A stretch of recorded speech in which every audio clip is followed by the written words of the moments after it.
చారిత్రక రికార్డులను తిరగరాస్తూ కొత్త శిఖరాలను తాకిన బంగారం ధరలు ఇప్పుడు కాస్త తగ్గుతూ వస్తున్నాయి. దీపావళి సమయంలో రికార్డు స్థాయికి చేరిన పసిడి ధర ప్రస్తుతం దిద్దుబాటుకు గురవుతోంది. అంతర్జాతీయంగా చోటు చేసుకుంటున్న పరిణామాలు, పసిడి పెట్టుబడుల్లో లాభాల స్వీకరణ వంటి కారణాల వల్ల పసిడితో పాటు వెండి ధరలు కూడా తగ్గుతున్నాయి. ముఖ్యంగా అమెరికా, చైనా మధ్య వాణిజ్య ఒప్పందం కుదిరే అవకాశముందనే అంచనాలు ఈ ధరల దిద్దుబాటుకు ప్రధాన కారణంగా విశ్లేషకులు భావిస్తున్నారు. ప్రపంచవ్యాప్త ఆర్థిక, రాజకీయ పరిస్థితుల కారణంగా పెట్టుబడిదారులు సురక్షితమైన ఆస్తి అయిన బంగారం వైపు మొగ్గు చూపారు. దీంతో రేట్లు విపరీతంగా పెరిగాయి. ప్రస్తుతం దేశీయంగా 10 గ్రాముల 24 క్యారెట్ల బంగారం ధర 1,21,000 నుంచి 1,23,000 రూపాయల మధ్య, అలాగే 22 క్యారెట్ల బంగారం ధర 1,11,000 నుంచి 1,13,000 రూపాయల మధ్య ట్రేడ్ అవుతోంది. ఇక హైదరాబాద్లో మధ్యాహ్నం సమయానికి 10 గ్రాముల 24 క్యారెట్ల బంగారం ధర 1.22 లక్షల రూపాయలుగా నమోదైంది. కిలో వెండి ధర 1.48 లక్షల రూపాయల వద్ద కొనసాగుతోంది. బంగారం ధర గరిష్ట స్థాయి నుంచి 10,000 రూపాయలకు పైగా తగ్గింది. ఈ రోజు కిలో వెండి ధర 5,000 రూపాయలకు పైగా దిగొచ్చింది.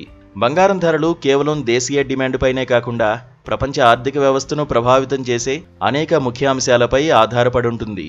ప్రపంచవ్యాప్తంగా ద్రవ్యోల్బణ భయాలు కొనసాగుతున్నాయి. వస్తువుల ధరలు పెరుగుతున్నప్పుడు కరెన్సీ విలువ తగ్గుతుంది. ఈ పరిస్థితుల్లో తమ సంపదను కాపాడుకోవడానికి పెట్టుబడిదారులు బంగారాన్ని ఆశ్రయిస్తారు. ఈ డిమాండే ఇటీవలి కాలంలో బంగారం ధరను నిరంతరం పెంచింది.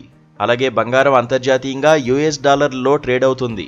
US ఫెడరల్ రిజర్వ్ వడ్డీ రేట్లను పెంచినప్పుడు బాండ్లు వంటి ఇతర వడ్డీ ఆధారిత పెట్టుబడులు ఆకర్షణీయంగా మారుతాయి. అప్పుడు బంగారంపై ఒత్తిడి పెరిగి ధర తగ్గుతుంది. అయితే భవిష్యత్తులో వడ్డీ రేట్లు తగ్గే అవకాశముందనే అంచనాలు బంగారం ధరలకు మద్దతునిస్తున్నాయి. డాలర్ బలహీనపడినప్పుడల్లా బంగారం ధర పెరుగుతుండడం చూస్తూనే ఉన్నాం. వీటితో పాటు భౌగోళిక, రాజకీయ ఉద్రిక్తతలు బంగారం ధరలపై ప్రభావం చూపించాయి. ప్రపంచంలోని వివిధ ప్రాంతాల్లో కొనసాగుతున్న రాజకీయ అస్థిరత, వాణిజ్య యుద్ధాలు, యుద్ధ భయాలు వంటి భౌగోళిక, రాజకీయ ఉద్రిక్తతలు మార్కెట్లో అనిశ్చితిని పెంచుతాయి. ఇటువంటి సమయాల్లో పెట్టుబడిదారులు తమ పోర్ట్ఫోలియోలను సురక్షితం చేసుకోవడానికి బంగారాన్ని ఆశ్రయిస్తారు. అందుకే ఇటీవల బంగారం ధరలు విపరీతంగా పెరిగాయి. ఇక ప్రపంచంలోని అనేక సెంట్రల్ బ్యాంకులు, ముఖ్యంగా భారతీయ రిజర్వ్ బ్యాంకు వంటివి తమ విదేశీ మారక నిల్వలను వైవిధ్యపరచడానికి పెద్ద ఎత్తున బంగారాన్ని కొనుగోలు చేస్తున్నాయి. ఇక భవిష్యత్తులో ధరలు పెరగచ్చా, తగ్గచ్చా అనేది చూస్తే ప్రపంచ ఆర్థిక వృద్ధి ఊహించిన దానికంటే వేగంగా పుంజుకుంటే, భౌగోళిక, రాజకీయ ఉద్రిక్తతలు పూర్తిగా సడలి US$ బలంగా మారితే మాత్రమే బంగారం ధరలు తగ్గే అవకాశం ఉంది. అయినప్పటికీ ఈ తగ్గుదల స్వల్పకాలికంగా ఉండవచ్చు. అలాగే అంతర్జాతీయ ఆర్థిక అనిశ్చితి, ద్రవ్యోల్బణం భయాలు పెరిగి ప్రపంచవ్యాప్తంగా వడ్డీ రేట్లు తగ్గవచ్చనే అంచనాలు కొనసాగుతున్నంతకాలం బంగారం సురక్షితమైన పెట్టుబడి విలువ పెరుగుతుందని నిపుణులు భావిస్తున్నారు.